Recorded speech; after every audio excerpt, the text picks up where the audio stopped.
The massive alien ship appeared above Earth like a dark cloud that blocked out the sun.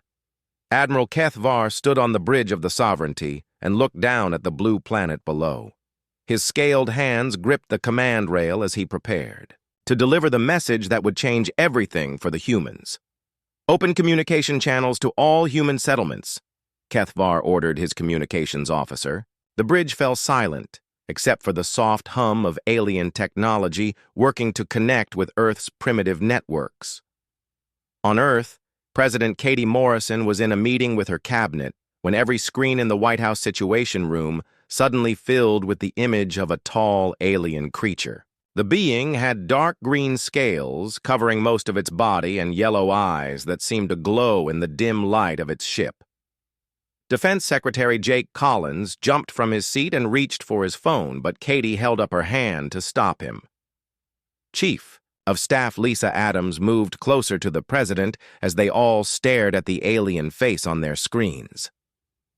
"Humans of Earth," the alien spoke in perfect English, though his voice sounded like gravel falling down a metal tube.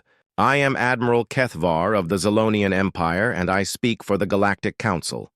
We have been watching your species for many cycles, and we have decided that you are too dangerous to remain free."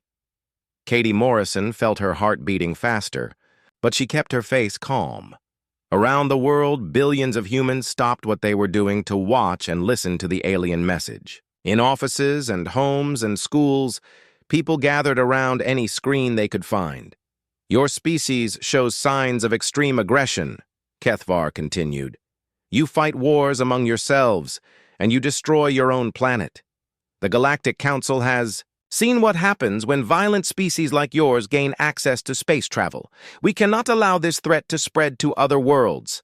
Jake Collins whispered something to one of his aides, who quickly left the room. Lisa Adams was taking notes on a tablet while keeping her eyes on the alien admiral. Katie Morrison just listened and watched, studying every detail of the alien's appearance and the glimpses of his ship visible behind him. "Therefore," HFY said, "the Galactic Council hereby orders the immediate and unconditional surrender of the human species. You have exactly 72 hours to dismantle all military forces, destroy all weapons, and prepare for peaceful occupation by Council forces. Any resistance will be met with the complete destruction of your civilization." The alien paused, and his yellow eyes seemed to look directly through the screen at each person watching. "We are not cruel beings. We do not wish to destroy you, but we will not allow your violence to spread beyond this world. Submit peacefully, and your species will be relocated to a safe world where you can live under proper supervision." Commander Rick Hayes was floating in the International Space Station when the message began. He and Dr. Susan Blake had been conducting experiments in the lab section when all their computers started showing the alien broadcast. They moved to the observation window and looked out toward the massive alien fleet that had appeared seemingly from nowhere. "How many ships do you count?" Rick asked Susan as they peered through the thick glass. The alien vessels were unlike anything humans had ever built. They looked like giant metal fish with smooth curves and no visible weapons or engines. "At least 50 of the big ones," Susan replied, "and maybe twice that many smaller ships." She was already taking pictures with her camera and making notes about the alien fleet's formation.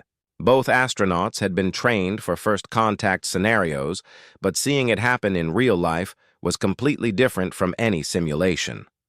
Back in the White House, Admiral HFY was finishing his message. "You will receive no further warnings. In 72 hours, our fleet will begin enforcement actions if you have not surrendered. We suggest you use this time wisely to prepare your people for transition to Council authority." The alien's image disappeared, and all the screens returned to normal programming. The Situation Room was completely quiet for several seconds. Jake Collins was the first to speak. "Madam President, we need to contact the Joint Chiefs immediately and begin evacuation procedures for essential personnel," he said. Lisa Adams nodded, in agreement. "We should also reach out to other world leaders and coordinate our response through the United Nations." Katie Morrison stood up slowly and walked to the window that looked out over the White House lawn. She could see people on the street stopping to talk to each other, probably discussing what they had just witnessed.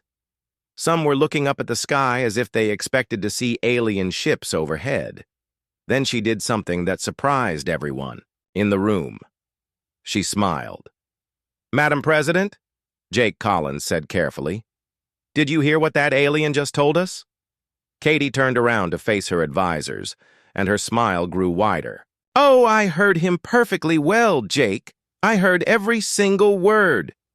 She walked back to the conference table and sat down.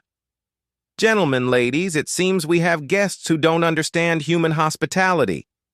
Lisa Adams looked confused. "Ma'am, I'm not sure I understand what you mean." Katie Morrison's smile never wavered as she looked around the table at her advisors. "I mean that our new friends out there have made a very interesting assumption about us. They think we're going to roll over and surrender just because they have bigger ships." She picked up the red phone that connected directly to the Pentagon. "Get me General Paul Turner on the line. Tell him it's time to activate Protocol Smile." General Paul Turner was in his office at Space Command Headquarters when the red phone rang. He had been expecting this call ever since the alien broadcast ended 30 minutes ago. Protocol Smile was something they had hoped never to use, but every military leader on Earth knew about it. "Yes, Madam President," Turner said into the phone. "We've been monitoring the alien fleet since they arrived.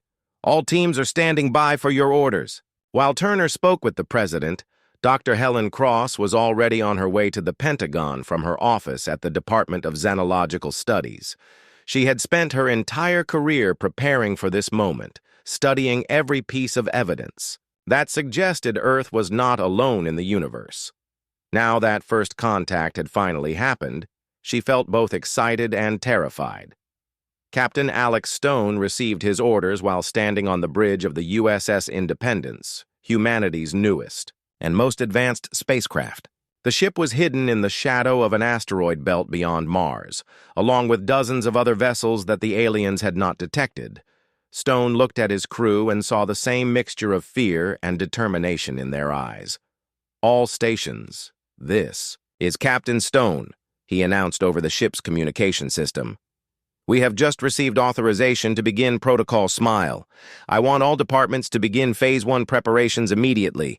Remember, our job is to look weak while staying strong." Back on Earth, President Morrison was addressing the world leaders through a secure video conference.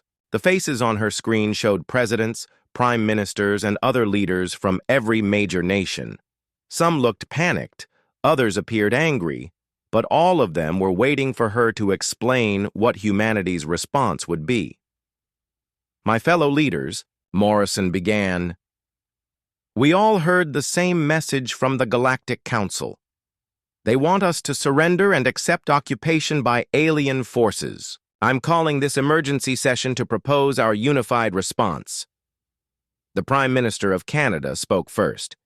"Katie, we need to consider the possibility that resistance is impossible. Their technology appears far superior to ours. Maybe we should negotiate for better terms instead of risking total destruction."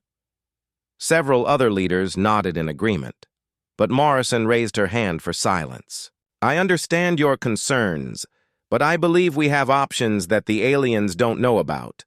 I'm proposing that we respond with a diplomatic counteroffer that will buy us time while showing them something important about human nature." The President of France leaned forward. "What kind of counteroffer?" Morrison smiled the same way she had in the Situation Room. "We're going to invite them down for a cultural exchange. We'll tell them that we want to understand their civilization before we make such an important decision about surrender. We'll ask for their representatives to come to Earth and learn about us while we learn about them." The room fell silent as the world leaders processed this idea. The Prime Minister of Britain was the first to respond. "Katie, that's either brilliant or completely insane. What makes you think they'll agree to delay their ultimatum?" "Because," Morrison replied, "they think we're primitive and desperate. They'll see our request as proof that we're too weak to fight and too confused to surrender immediately. It will confirm everything they already believe about us. Meanwhile, Dr. Cross had arrived at the Pentagon and was being briefed by General Turner about her role in Protocol Smile. They walked quickly through the corridors toward the Secure Communications Center, where they would prepare Earth's response to the aliens. "Doctor, your job is to make this cultural exchange sound like humanity's last desperate attempt to avoid extinction," Turner explained. "You need to convince them that we're hoping they'll show mercy if they understand us better." Cross nodded as they entered the communications center. Banks of computers and screens filled the room, with dozens of technicians working to establish contact with the alien fleet. "I understand, General. I'll make sure they see exactly what we want them to see." Engineer Sam Rogers was working in a different part of the Pentagon, coordinating with teams around the world to prepare Earth's hidden defenses. Every major city had installations that looked like communication towers or research facilities, but were actually much more than they appeared to be. Rogers had spent years making sure these systems remained invisible to any scanning technology. At the same time, physicist Dr. Grace Mitchell was reviewing the data that Earth's secret monitoring systems had already collected about the alien fleet. Hidden sensors throughout the solar system had been tracking and analyzing the alien ships from the moment they appeared. What they discovered was both encouraging and concerning. The alien ships are definitely more advanced than our public technology, Mitchell reported to her team. But they're not as far ahead as they think they are. More importantly, they're not scanning for the kind of technology we've actually developed. Captain Stone received this report aboard the Independence and shared it with his crew. "It appears our guests are so confident in their superiority that they're not looking very carefully at what we're capable of. That gives us a significant advantage." Lieutenant Commander Nick Porter was commanding the USS Defiance from a position near Jupiter. His ship and several others were using the gas giant's magnetic field to mask their energy signatures. "Captain Stone, all hidden fleet elements report ready for Phase 2 when you give the order." Back on Earth, President Morrison was broadcasting humanity's response to the alien ultimatum. The message was being transmitted on all frequencies, ensuring that the Galactic Council would receive it clearly. "Admiral Keth Var and members of the Galactic Council," Morrison began, looking directly into the camera, "we have received your ultimatum, and we understand the seriousness of our situation. However, we believe that such an important decision deserves careful consideration from both our species." She paused and allowed her voice to sound slightly nervous, as if she were struggling to find the right words. "We would like to propose a brief cultural exchange period before any final decisions are made. We invite representatives from your council to visit Earth and learn about our civilization while we learn about yours. Perhaps if we understand each other better, we can find a solution that satisfies everyone's concerns." Morrison continued, "We're not asking you to change your ultimatum or extend your deadline significantly. We simply believe that 72 hours is not enough time for either of our species to make informed decisions about something that will affect millions of lives. We propose a 7-day exchange period during which your representatives can study our society and determine whether we truly pose the threat you believe we do." The message concluded with Morrison appearing to struggle with emotion. "We hope that your advanced civilization values wisdom and understanding over hasty action. We await your response and hope that we can find a peaceful path forward together." When the transmission ended, Morrison turned to her advisors in the Situation Room.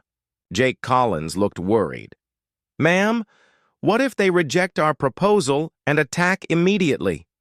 Morrison's nervous expression disappeared, and her confident smile returned. "Then we'll find out how good our preparation has been, Jake. But I don't think they'll attack. They're too curious about why we're not simply surrendering in terror." General Turner contacted Morrison from the Pentagon.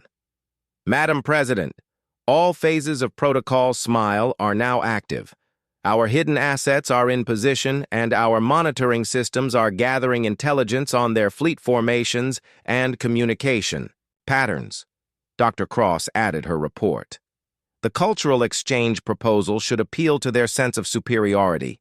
They'll want to study us like laboratory specimens before they decide what to do with us. That attitude will work in our favor. Captain Stone received confirmation that Earth's response had been transmitted. He looked out at the stars and wondered what the alien admiral was thinking as he received humanity's message. "All right, people," he announced to his crew. "Now we wait and see if they take the bait." Admiral HFY stood on his bridge and read the human response for the third time. The message from their president seemed exactly what he had expected from a primitive species facing extinction. They were begging for more time and offering to let superior beings study them like the inferior creatures they were. Ambassador Thex Newell, HFY called to his diplomatic officer, "Prepare a landing party to visit this Earth.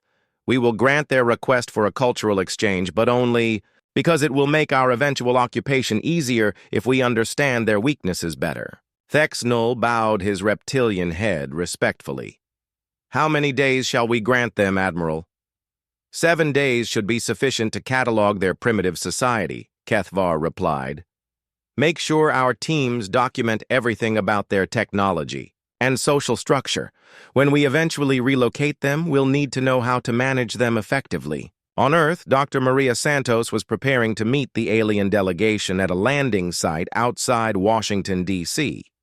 She had been chosen to lead the human side of the cultural exchange because of her background in anthropology and her ability to appear harmless while gathering critical information.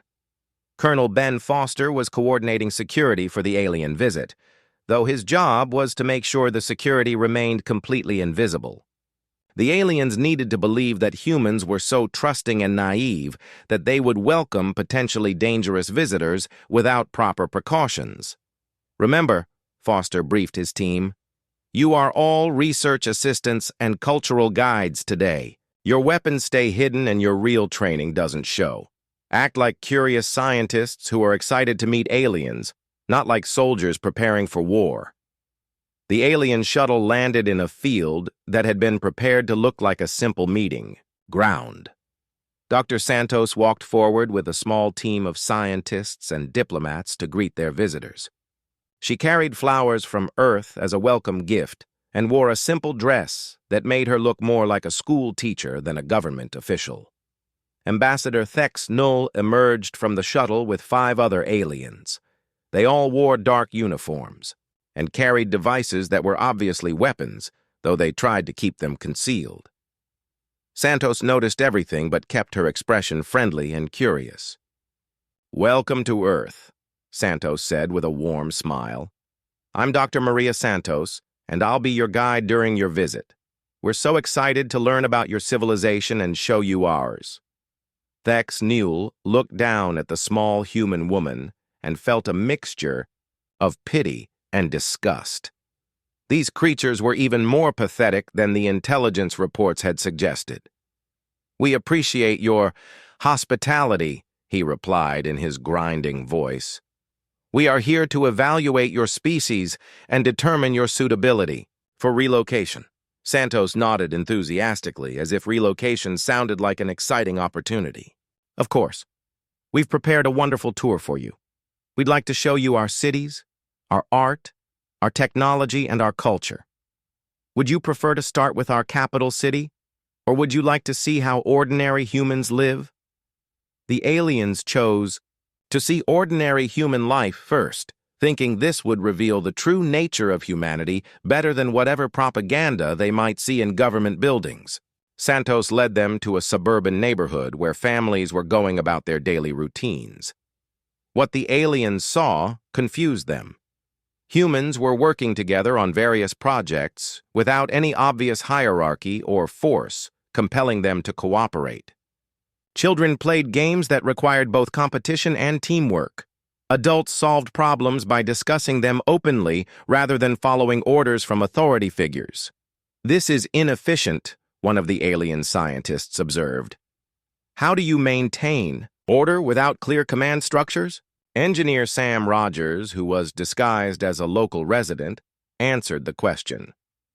We find that people work better when they choose to cooperate rather than when they're forced to. It might look chaotic, but we actually get more done this way. The aliens documented this behavior as evidence of human primitiveness. They couldn't understand how a society could function without strict control from above. They also failed to notice that every human interaction was being carefully monitored and that Rogers was actually gathering detailed information about their scanning equipment and communication methods. Dr. Grace Mitchell was part of the scientific team showing the aliens around a university research facility. She demonstrated what appeared to be basic human technology while carefully observing how the aliens responded to different materials and energy signatures. This is our latest computer system, Mitchell explained, showing them equipment that was actually 50 years behind humanity's real capabilities.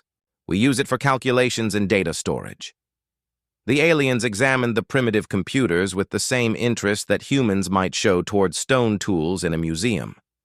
They didn't bother to scan the facility thoroughly because they assumed humans couldn't possibly have anything worth hiding. What they missed were the advanced quantum computers hidden in the basement and the energy weapons disguised as air conditioning units. Mitchell carefully noted which types of technology the aliens considered threatening and which they dismissed as harmless. Professor Ryan Bell was leading a group of aliens through an art museum where they saw paintings, sculptures, and other human creative works. The aliens seemed particularly confused by abstract art and music that didn't follow mathematical patterns. "Why do you create things that serve no practical purpose?" asked one of the alien researchers. "Because they make us happy," Bell replied simply. "Beauty and creativity are important to us even when they don't help us survive." The aliens recorded this as another sign of human inefficiency and waste of resources. They completely missed the fact that human creativity was actually humanity's greatest weapon.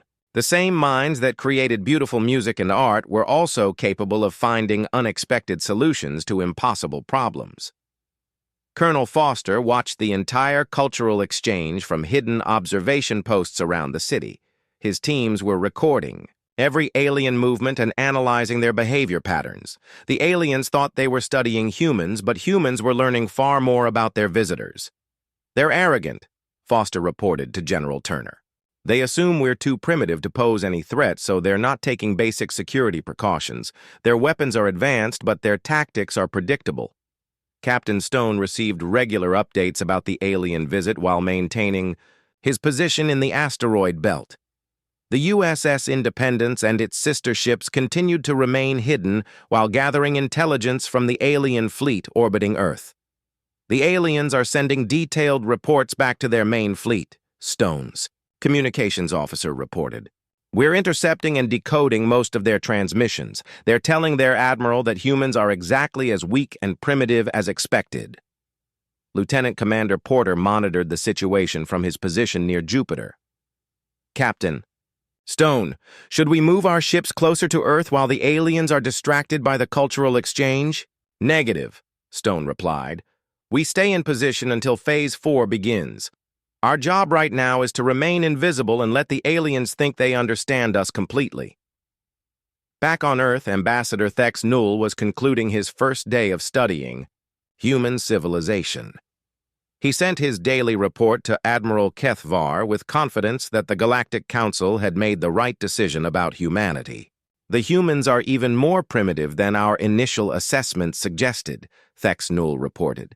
"They have no meaningful defenses, no advanced technology, and no understanding of real warfare. Their society is chaotic and inefficient. When we begin relocation procedures, we should expect minimal resistance." Dr. Santos read the intercepted alien transmission with satisfaction. The cultural exchange was working exactly as planned.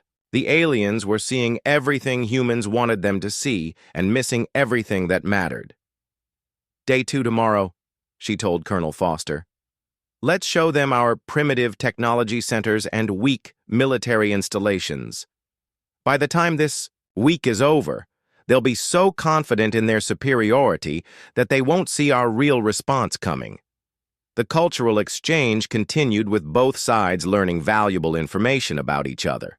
The difference was that humans knew they were gathering intelligence while the aliens thought they were simply confirming what they already believed about inferior species.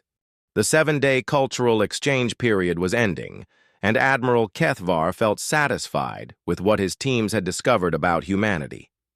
Ambassador Thex Null had sent detailed reports every day, confirming that humans were exactly as weak and primitive as the Galactic Council had expected. "Prepare the lunar demonstration," Kethvar ordered his weapons officer. "We will destroy their moon as a warning shot. When the humans see that level of power, they will understand that resistance is impossible." The Admiral walked to his observation deck and looked down at Earth's moon. The small gray satellite would make a perfect target to show humanity what happened to those who defied the Galactic Council. Its destruction would be visible from Earth and would break any remaining human will to resist. On Earth, President Morrison was in the Situation Room with her full cabinet. They had been monitoring alien communications throughout the cultural exchange and knew exactly what was about to happen. She looked around the table at her advisors and saw determination instead of fear. "Gentlemen, ladies," Morrison said calmly, "our guests are about to show us their idea of diplomacy. When they fire on our moon, we'll show them what human hospitality really looks like." Defense Secretary Jake Collins checked his watch. "Admiral Kethvar should begin his demonstration in approximately 10 minutes. All of our assets are in position and waiting for your orders, Madam President." Dr. Helen Cross was reviewing the final intelligence reports from the cultural exchange. "The aliens have completely fallen for our deception. They believe our most advanced technology is 50 years behind what we actually possess. They have no idea what's waiting for them." General Turner was coordinating from the Pentagon with teams around the world. Every hidden installation, every disguised weapon system, and every concealed spacecraft was ready to reveal its true nature. The moment the aliens fired on Earth's moon, Protocol Smile would enter its final phase. Captain Stone stood on the bridge of the USS Independence and watched his tactical display. The alien fleet was moving into position around Earth's moon, preparing to demonstrate their superior firepower. Stone's crew was calm and focused, ready to execute the most important mission in human history. "All stations report ready, Captain," his executive officer announced. "Hidden fleet elements are standing by for your orders." Engineer Sam Rogers was in his control center beneath the Pentagon, connected to defense networks around the globe. Every piece of seemingly primitive human technology was actually part of a massive integrated system that the aliens had never detected. Satellites that appeared to be simple communication relays were about to reveal their true capabilities. Dr. Grace Mitchell was monitoring the alien fleet from her laboratory.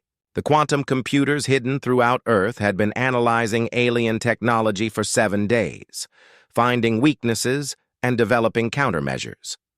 "Their weapons are powerful but predictable," she reported. "We know exactly how to neutralize them." Admiral Kethvar gave the order to fire on Earth's moon.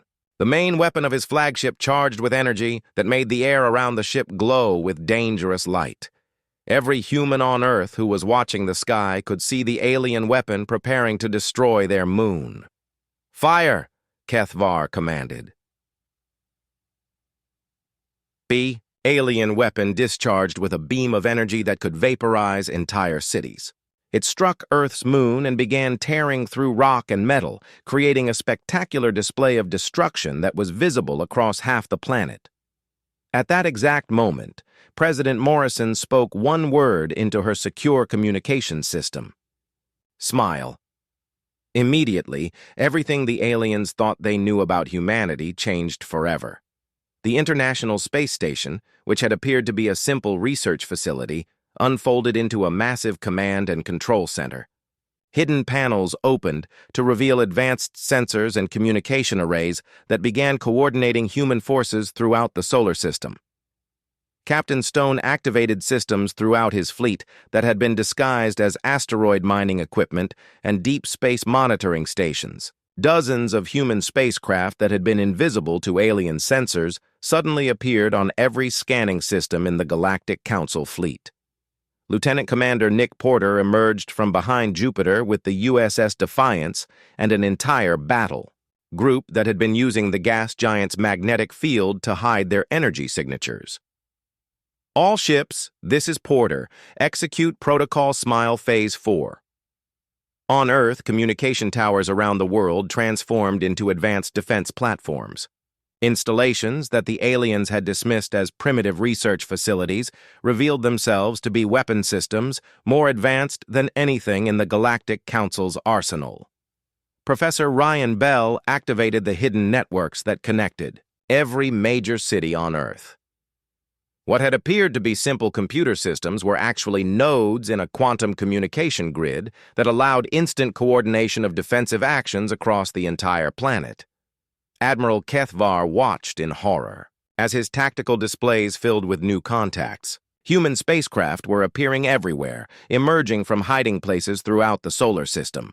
The moon that his weapon was destroying suddenly erupted with defensive fire that began striking his ships with impossible accuracy. "How is this possible?" Kethvar demanded. "Our intelligence reports showed that humans have no advanced technology." His weapons officer was struggling to understand the tactical situation. "Admiral, the human weapons are using our own targeting. Data against us. Somehow they've been monitoring all of our communications and battle planning." Dr. Cross smiled as she watched the alien confusion from her position in the Pentagon. For 7 days, human teams had been intercepting every alien transmission, analyzing every tactical discussion, and preparing countermeasures for every weapon system the Galactic Council possessed. Colonel Foster coordinated ground-based defenses, while monitoring the alien landing party that was still on Earth. Ambassador Thex Newell and his team were discovering that their human guides had somehow vanished and been replaced by soldiers who moved with deadly precision. "Ambassador," Foster said politely, "I'm afraid your cultural exchange period has ended. Please prepare for immediate extraction to your ships." Captain Stone's voice echoed across human communication networks throughout the solar system.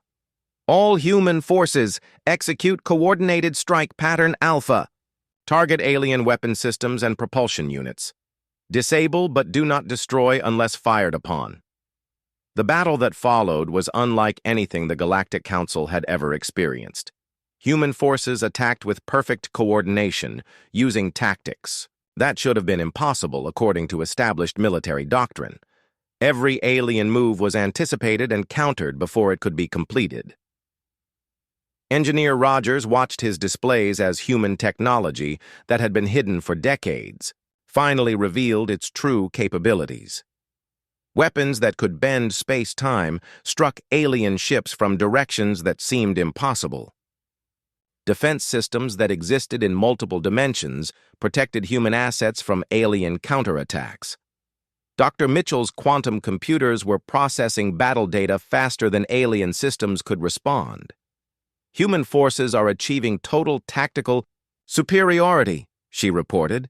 "The aliens can't adapt to our coordination speed." Admiral Kethvar tried to rally his fleet, but every order he gave seemed to be anticipated by human forces. His ships were being systematically disabled by weapons they couldn't track, using tactics they couldn't understand. "Retreat," he finally ordered.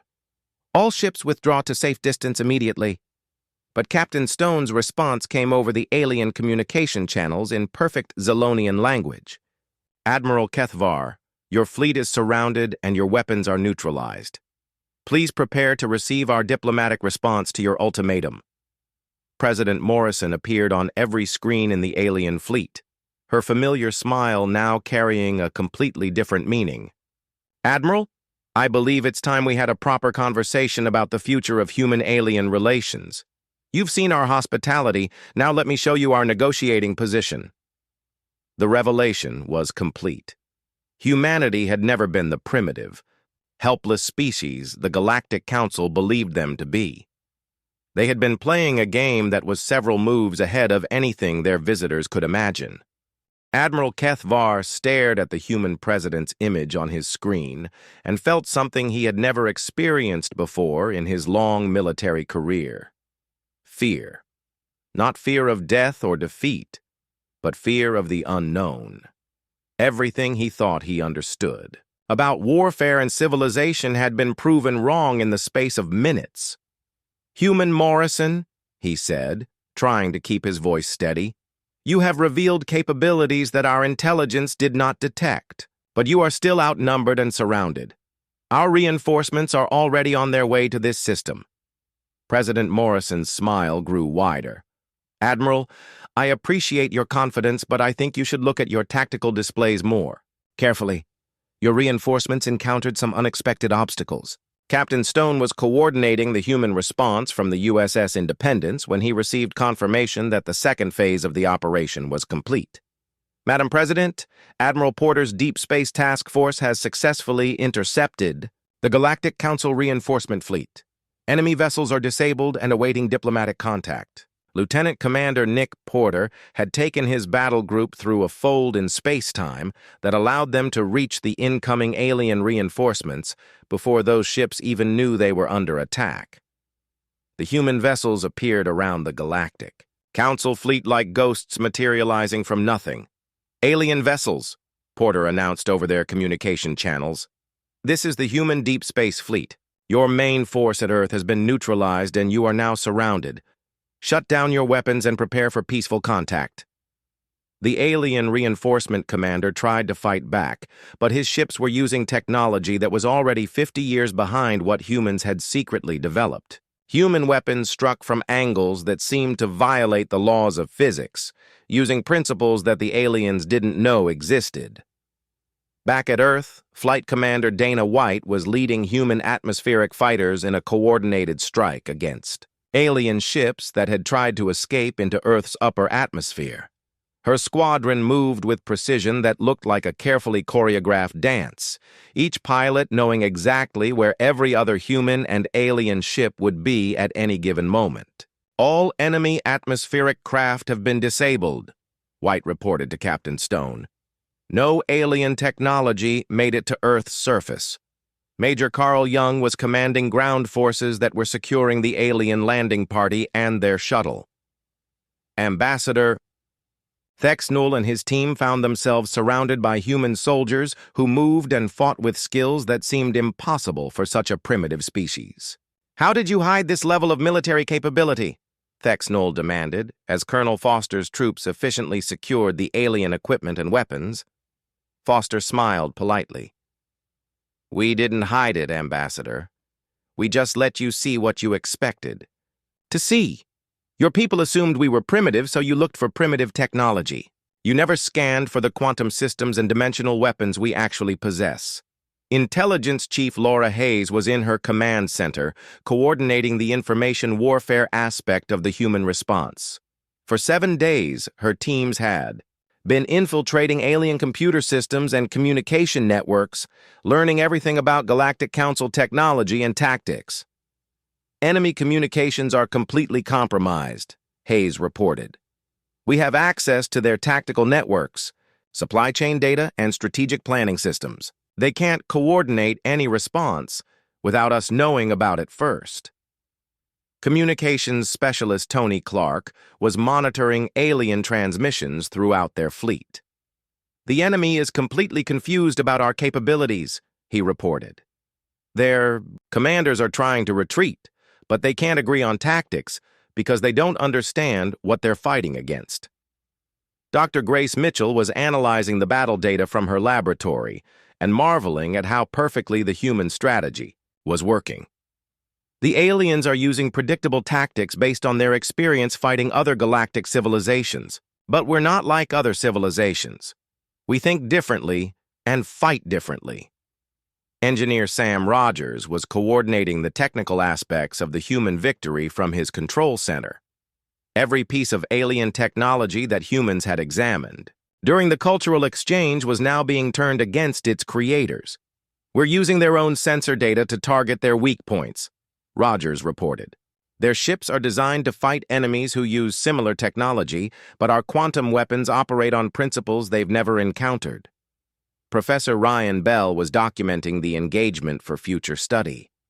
The way humans had outsmarted a technologically superior enemy would become a classic example of how innovation and creativity could overcome raw power. The key was never trying to match their technology directly, Bell explained to his research team. Instead, we developed completely different approaches that made their advantages irrelevant. Captain Stone received reports from human forces throughout the solar system.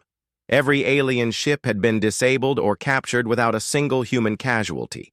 The speed and coordination of the human response had been so overwhelming that the aliens never had a chance to adapt. Admiral HFY, Stone announced over the communication channels. Your entire fleet is now under human control. Your weapons are offline, your engines are disabled, and your communication with the Galactic Council has been severed. Are you prepared to discuss terms for your surrender? Admiral HFY looked around his bridge and saw his crew staring at him with expressions of shock and defeat. His supposedly superior fleet had been systematically dismantled by a species he had considered barely above animals just hours before. What are your terms? He asked quietly. President Morrison appeared on his screen again, but now her expression was serious rather than smiling. Admiral, our terms are simple. You and your forces will be treated with respect and dignity as our guests while we discuss the future of human-alien relations. No harm will come to you or your crews. She paused, to let that sink in before continuing. However, you will remain our guests until we've had a chance to contact the Galactic Council and explain some new realities about humanity's place in the galaxy. Dr. Helen Cross was preparing the diplomatic aspects of humanity's new position. For generations, Earth had been preparing for this moment when they would have to prove themselves to the galaxy. Now that the test had come, they had passed it more completely than anyone had dared hope. The alien fleet commanders are requesting permission to contact their home worlds, Cross reported. Should we allow limited communication?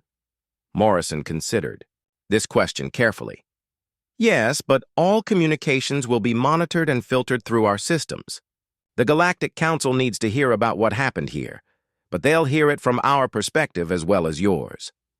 The human victory was so complete that it redefined everything both species thought they knew about warfare and civilization.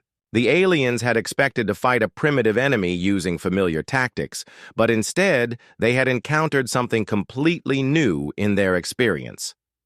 Captain Stone looked out at the stars and realized that this moment marked the beginning of a new era for humanity. Earth was no longer an isolated world hoping to avoid notice from advanced civilizations. They were now a major power that the galaxy would have to take seriously. All human forces, Stone announced, secure all alien vessels and prepare for extended operations. We have a lot of diplomatic work ahead of us. 3 weeks had passed since the Galactic Council fleet arrived at Earth with their ultimatum. Admiral HFY sat in comfortable quarters aboard a human space station, staring out at the stars and trying to understand how everything had gone so wrong.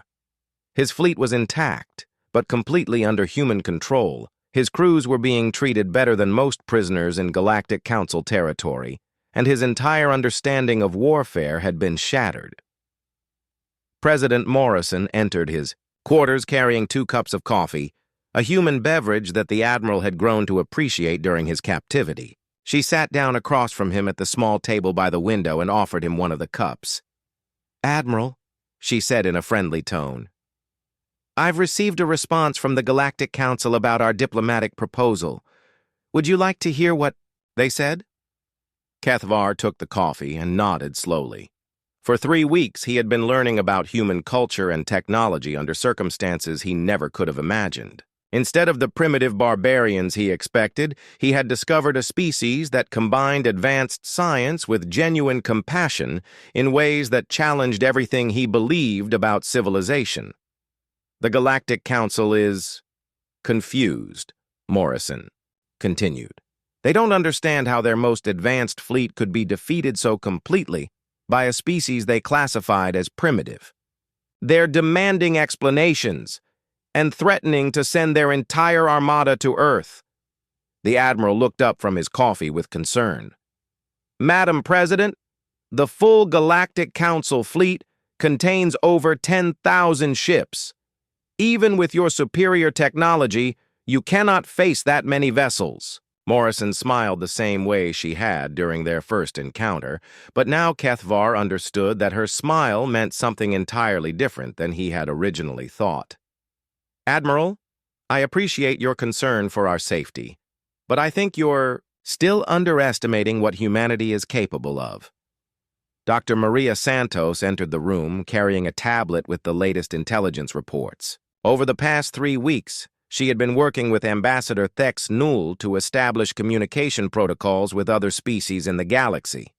What they discovered had surprised everyone involved. Madam President, Santos reported, we've been contacted by representatives from 12 different species that are currently under Galactic Council control. They're all asking if the reports about humanity defeating a Council fleet are true. Morrison nodded thoughtfully. And what did you tell them, Doctor? The truth, Santos replied. That humanity successfully defended Earth against Galactic Council forces, and that we're now offering an alternative to Council rule for any species that wants to consider it.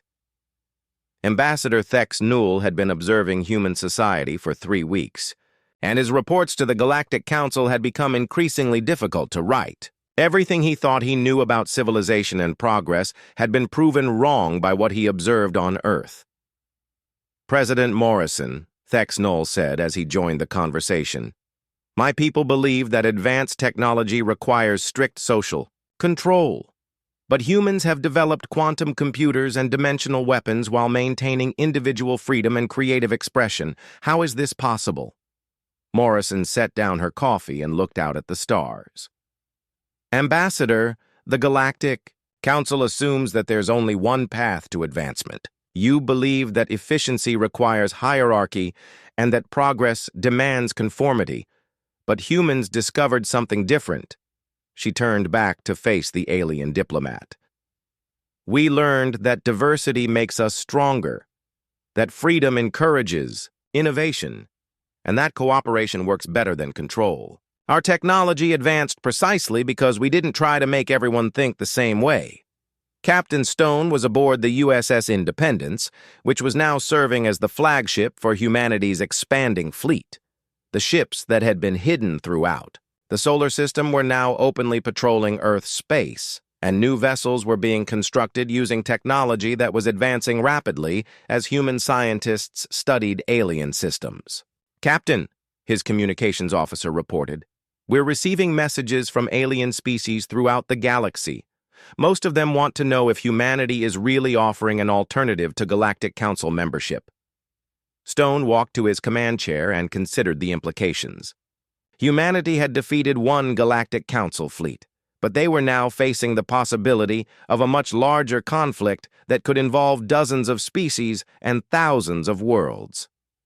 Open a channel to Earth, Stone ordered.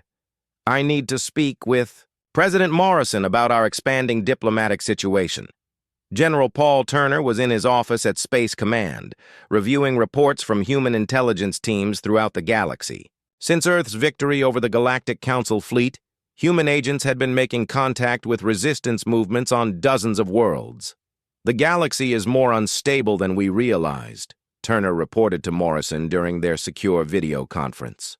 The Galactic Council maintains control through fear and superior technology, but many species are unhappy with their rule. Our victory has given them hope that alternatives are possible. Dr. Helen Cross was coordinating humanity's diplomatic response to the changing galactic situation. The Department of Xenological Studies had become one of the most important offices in the human government as Earth transformed from an isolated world to a major galactic power. Madam President, Cross reported, we have formal diplomatic requests from over 30 species asking for information about joining a human-led alliance. The Galactic Council's monopoly on advanced civilization is starting to collapse. Morrison walked to her office window and looked up at the sky where human and alien ships could be seen moving through Earth's orbital space. The world had changed, more in 3 weeks than it had in the previous century, and the changes were just beginning. "Dr. Cross," Morrison said, "prepare a formal response to the Galactic Council. Tell them that humanity is withdrawing Earth from their jurisdiction and establishing our own sphere of influence. Any species that wants to join us will be welcome, and any species that prefers council rule can remain with them." Admiral Kethvar finished his coffee and stood up to look out at the human space station that had become his temporary home. "President Morrison, you realize that the Galactic Council will never accept this challenge to their authority. They will fight to maintain control over their territory." Morrison joined him at the window. "Admiral, I understand that perfectly well, but humanity has learned something important from studying galactic history. The Council maintains power by convincing everyone that they're the only option for advanced civilization. Once that belief is broken, their control becomes much more fragile." She pointed to the alien ships in the distance that were now flying alongside human vessels. "Look at your own crews, Admiral. After 3 weeks of working with humans, how many of them still believe that the Galactic Council represents the only path to progress?" Kethvar considered this question carefully. His crews had been impressed by human technology, but they had been amazed by human society. The combination of advanced science with individual freedom had challenged everything they thought they knew about how civilizations developed. "Many of my officers have asked if they could remain on Earth to study human methods," the Admiral admitted. "They believe their own species could benefit from adopting some human approaches to technology and social organization." Morrison smiled and turned back toward the center of the room. "Admiral, that brings me to the real reason for our conversation today. I want to offer you and your fleet a choice." She walked to her desk and picked up a formal document. "You can return to the Galactic Council and report your defeat, accepting whatever consequences they decide to impose. Or you can join humanity in establishing a new model for galactic civilization." Kethvar took the document and read through its contents carefully. It was a treaty that offered full partnership between his species and humanity with guarantees of independence and mutual support for technological and social development. "You would trust us after we came here to conquer your world?" he asked in amazement. "Admiral," Morrison replied, "humanity learned long ago that former enemies often make the best allies. We judge species by their actions going forward, not by their mistakes in the past." Ambassador Thex Newell looked up from his own copy of the treaty proposal. "This document offers more freedom and technological sharing than the Galactic Council has ever provided to member species. Why would you give so much to people who were recently your enemies?" Morrison sat down and looked at both aliens with the kind of expression that had become familiar to them over the past 3 weeks. It was the look of someone who was thinking several steps ahead while remaining completely confident in their position. "Because," she said simply, "humanity has learned that the best way to ensure our own security and prosperity is to help other species achieve theirs. The Galactic Council rules through fear and control, but we prefer to lead through example and cooperation." Captain Stone's voice came through the communication system. "Madam President, we're receiving signals from the approaching Galactic Council Armada. They'll arrive at Earth in approximately 6 hours. Morrison stood up and walked back to the window. In the distance, ships from a dozen different species were taking positions alongside human vessels.